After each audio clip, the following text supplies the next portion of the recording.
Halo, selamat datang di channel Ruang Taktik. Akhir musim ini Real Madrid melepas beberapa pemain depannya, mulai dari Marco Asensio, Mariano Diaz hingga Eden Hazard.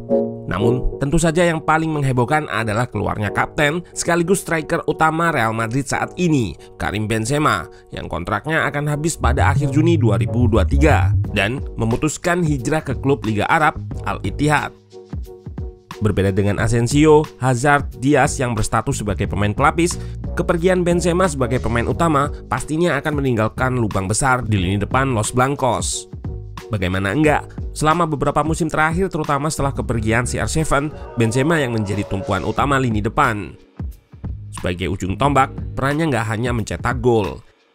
Ia juga menjadi pemain yang akan ikut serta dalam proses penciptaan peluang, yang kerap roaming atau bergerak keluar posisinya, juga nggak malas dalam melakukan high press. Di usianya yang terbilang nggak muda lagi, Benzema juga menjadi mentor bagi penyerang-penyerang muda Madrid seperti Vinicius dan Rodrigo. Ia pun berhasil meraih puncak performanya di usia 34 tahun saat mengantarkan Madrid menjadi juara UCL sebagai kapten dan berhasil meraih Ballon d'Or musim lalu.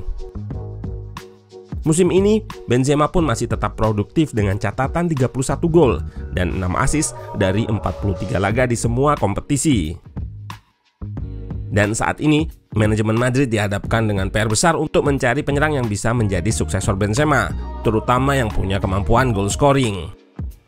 Nah, di video kali ini, Ruang Taktik akan menganalisa beberapa nama penyerang yang bisa menjadi kandidat pengganti Benzema di Real Madrid. Let's go, kita bahas sama-sama. Beberapa saat setelah pengumuman resmi hengkangnya Benzema, muncul berita mengenai ketertarikan Madrid kepada penyerang Chelsea, Kai Havertz. Musim ini penampilan Havertz sedang menurun, seiring dengan performa inkonsisten dari klubnya, Chelsea. Havertz hanya berhasil mencatatkan 7 gol dan 1 assist dari 35 penampilannya musim ini. Dan update terbaru, dikabarkan Los Blancos nggak melanjutkan perburuannya terhadap Havertz karena harga tinggi yang dipatok oleh Chelsea. Dan kubu Real Madrid nggak bersedia membayar lebih dari 50 juta pounds untuk Havertz.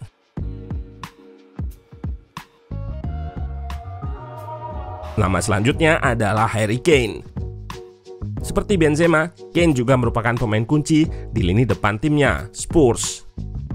Konsistensi performa Kane sebagai pencetak gol di Tottenham pun sudah nggak diragukan lagi. Selama 9 musim sejak 2014-2015, Kane selalu mencetak lebih dari 15 gol di Liga. Yang menarik dari Harry Kane beberapa musim terakhir, ia bisa memerankan peran baru, terutama saat klub asal London tersebut dilatih oleh Jose Mourinho. Di bawah asuhan Pochettino, Kane terlihat lebih condong menjadi striker nomor 9 yang berperan menjadi target man dan finisher di kotak penalti lawan. Dan Mourinho pada musim 2020-2021 mengubah perannya menjadi penyerang yang lebih roaming. Ia diberikan lisensi untuk bergerak keluar dari posisinya, melebar ke sisi sayap untuk melakukan wide overload. Juga bergerak turun ke ruang antar lini lawan untuk menjemput bola dari lini tengah, dan dilanjutkan dengan melepaskan trupas kepada winger yang berlari dari sisi sayap ke belakang lini pertahanan lawan.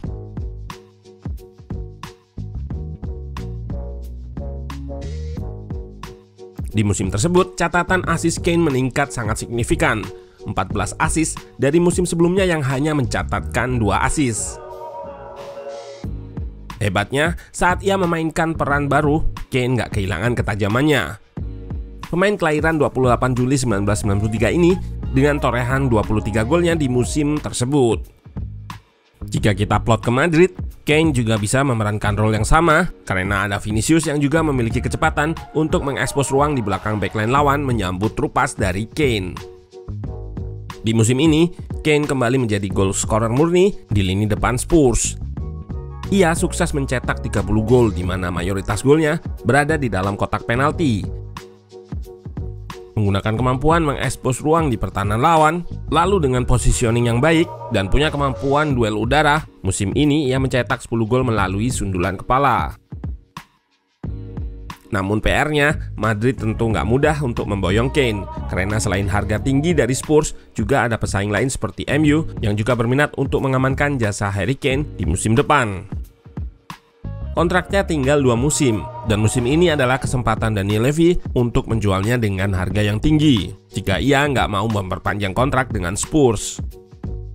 PR-nya lagi adalah usia, karena Kane akan menginjak 30 tahun di bulan Juli nanti. Mbappe menjadi sosok yang paling sempurna sebagai suksesor Benzema, dan memang Madrid sudah mengincarnya sejak musim lalu. Dilansir dari The Athletic, Mbappe merupakan pemain yang paling mirip dengan Benzema dari segi statistik meski role-nya berbeda. Hal ini pun terkonfirmasi dari perbandingan radar chart dua pemain asal Prancis ini. Selain mirip secara profil, Mbappe pun bisa menjadi improvement dari Benzema terlihat dari radar chart yang lebih unggul. Lewat heatmap, dua pemain ini juga terlihat ada kemiripan yang mana Mbappe dan Benzema sama-sama sering melebar ke area kanan. Mbappe juga merupakan penyerang komplit atau complete forward seperti Benzema yang juga bisa berperan dalam proses chance creation dengan melakukan link up di luar kotak penalti. Selain itu, wonderkid asal Prancis ini juga memiliki beberapa keunggulan yang nggak dimiliki oleh Benzema, yaitu kecepatan dan eksplosivitas yang kerap Mbappe gunakan untuk menyambut umpan terobosan di belakang backline lawan. Mbappe juga merupakan pemain yang memiliki skill individu di atas rata-rata. Ia bisa melewati beberapa pemain dengan kemampuan individunya ini. Dan yang pasti di usianya yang baru menginjak 24 tahun, Mbappe bisa menjadi proyek jangka panjang Madrid bersama dengan Vinicius, Rodrigo, dan pemain-pemain muda lainnya. Kekurangan Mbappe ada pada aspek defensif, di mana di PSG terlihat ia nggak dibebani untuk ikut bertahan dan tetap berada di depan saat tim dalam fase of possession. Ini salah satu pembeda dirinya dengan Benzema. Selain itu, duel udaranya juga nggak sebaik Benzema. Baru-baru ini setelah kemunculan rumor yang mengatakan keinginannya untuk hengkang, Mbappe mengkonfirmasi bahwa musim depan ia akan tetap bertahan di PSG. Namun, ia mengatakan kepada klub bahwa nggak ingin mengaktifkan klausul perpanjangan kontraknya yang akan berakhir musim depan. Yang artinya nggak menutup kemungkinan Mbappe bisa merapat ke Madrid secara gratis akhir musim depan. Nama selanjutnya adalah dua penyerang asal Serie A, Victor Osimhen dan Dusan Vlahovic.